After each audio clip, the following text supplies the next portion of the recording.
there are two schools of thought, that we are getting reimbursed, we are not getting reimbursed, we've not received any money from SHA. So can we tell us which facility? This was from Karen Hospital. Yes. Do we have them online? Do we have them online?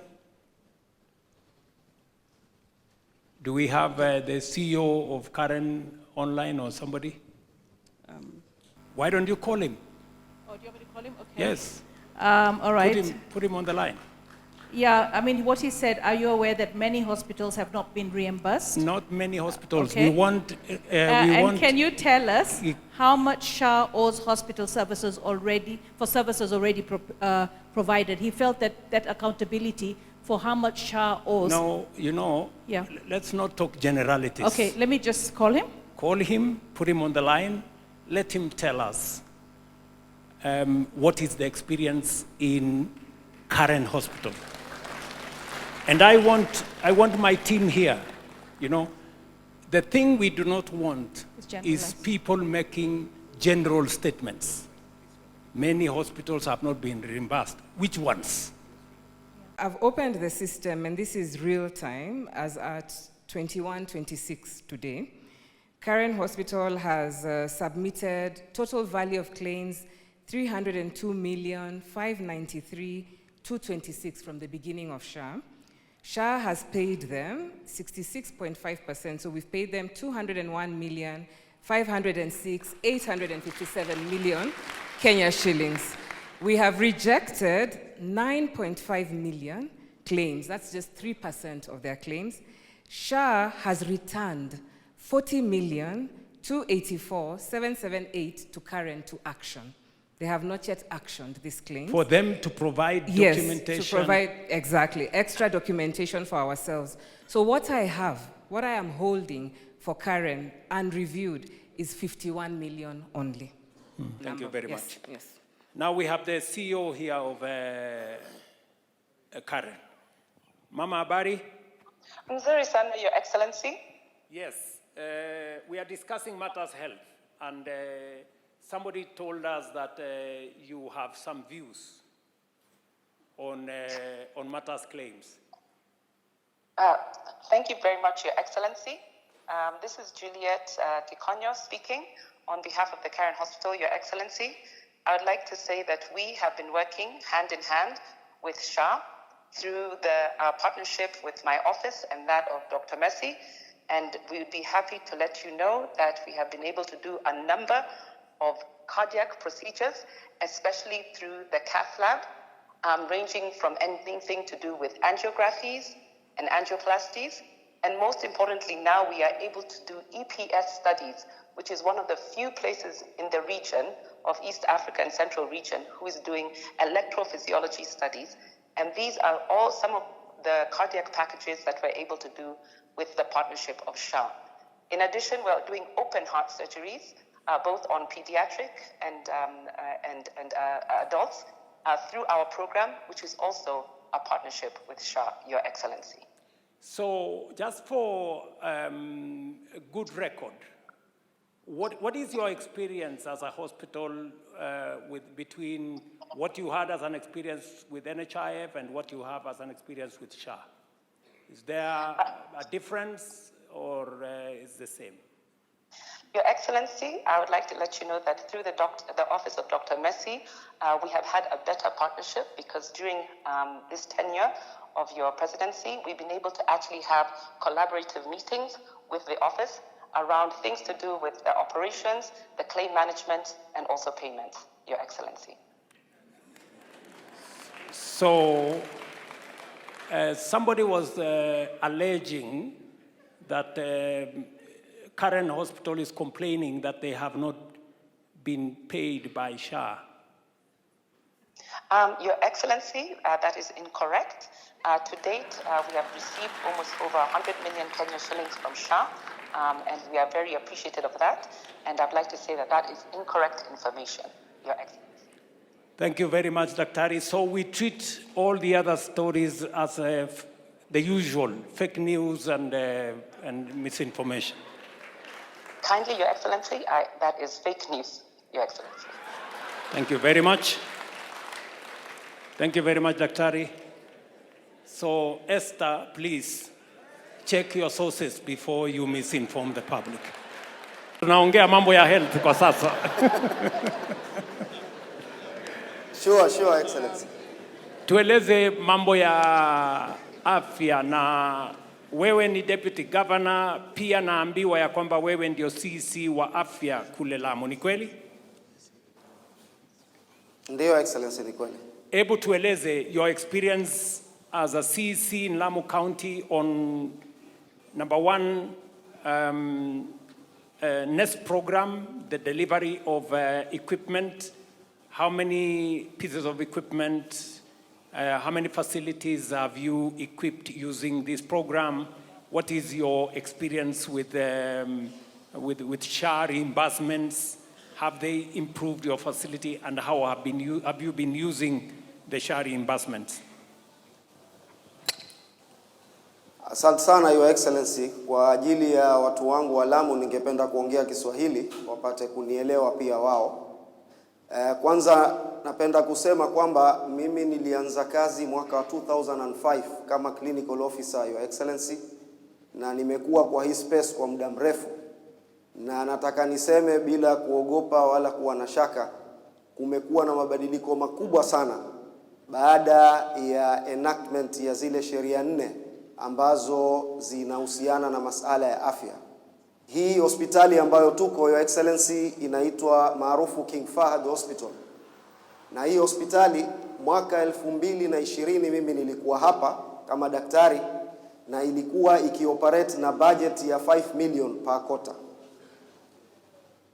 Kufikia mwaka huu hapa tulipofika, hii hospitali inaoperate na budget ya 30 million per quarter. Na hiyo ni kwa sababu ya ule mpango wa SHA pamoja na ule mpango wa digitization. Umepungua zile pilferage sana, accountability iko juu. Kwa ujumla, Lamu chini ya mpango wa NHIF, ukiangalia mwaka wa 2020, Lamu iliweza kulipwa milioni 35. Kufikia mwezi wa June mwaka huu wa 2026, ndani ya mwaka huu ulioisha wa kiserikali, Lamu iliweza kupokea 146.3 million shillings from SHA. Kwa hiyo tumeona tofauti kubwa sana kutoka pale mbeleni na sasa, na kupitia ile sheria ya FIF ama Facility Improvement Financing, hospitali zetu zimeimarika pakubwa sana, kwa sababu wako na pesa za kutumia hapa kwenye facility. Na napenda kutoa mfano mmoja, Your Excellency. Sisi hapa Lamu tunaleta daktari kutoka Kenyatta Hospital, tunamlipia tikiti ya ndege na makao ya hapa, wanakuja kutufanyia some of the procedures ambazo pengine tulikuwa hatuna uwezo kufanya hapa. Mpangilio kama huo ulikuwa hauwezekani pale mbele kabla ya FIF. Vile vile nataka niseme kitu kimoja, Excellency, masala ya National Equipment Service Program, kwa sababu hili ni jambo lilikuwa limenikera sana, limenistress sana katika mwaka 2023 na mwaka 2024. Sisi tulikuwa na CT scan lakini ilikuwa imekuwa mkebe. Sasa tulikuwa tunatuma takriban wagonjwa 30 kila mwezi kuenda Mombasa kufanya CT scan na kurudi Lamu.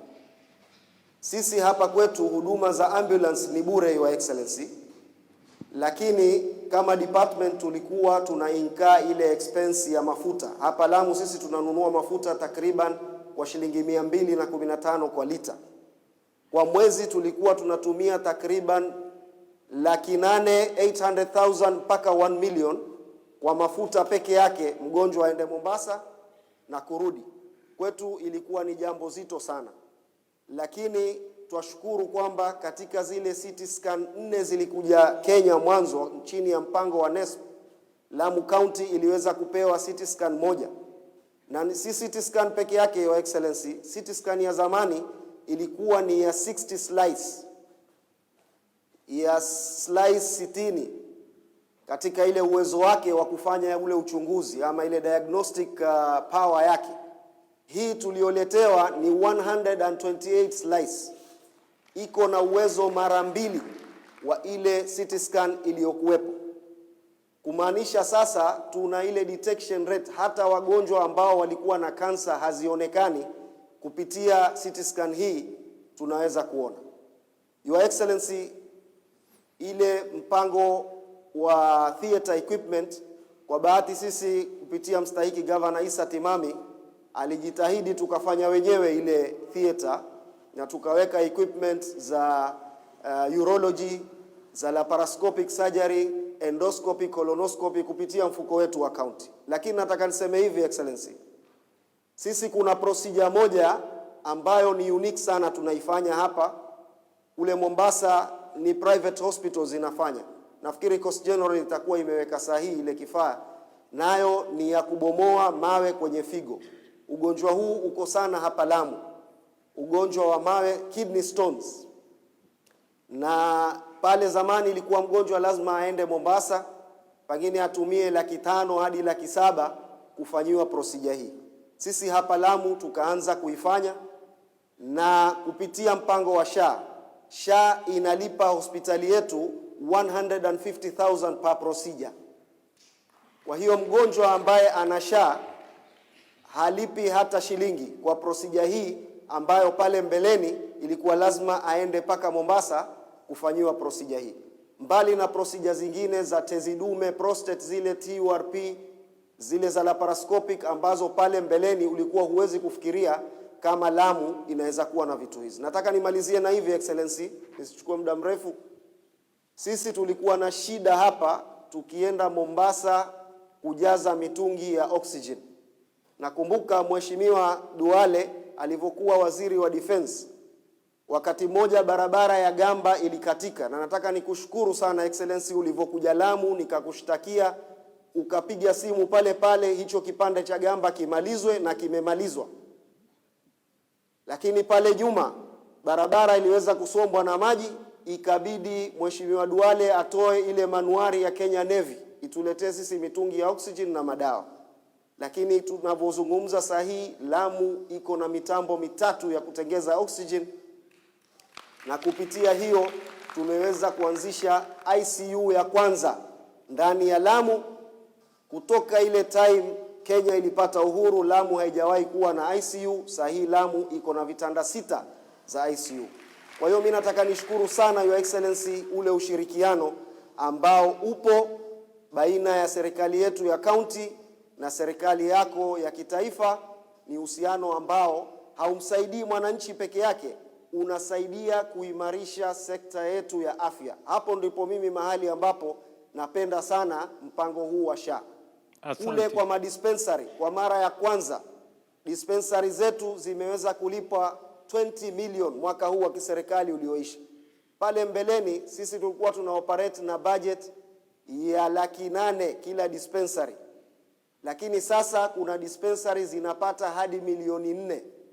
Iko moja ya kule Kiunga, ule mpaka wa Kenya na Somalia, iliweza kupata 8,000,000, na kupitia mpango wa FIF waliweza kununua vifaa za kupima damu ambazo unazipata kwa level 4. Ile mashini ya hematology, mashini ya kupima vipimo vya figo na damu, mpaka wagonjwa wa kutoka Somalia Your Excellency wanavuka kuja pale Kiunga kupewa huduma zile.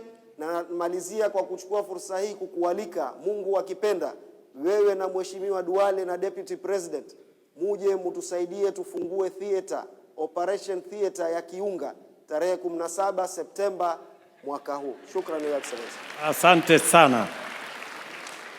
Asante sana Bwana Gavana. Tunakushukuru sana kwa maelezo uliotupatia kuhusu mambo ya Lamu.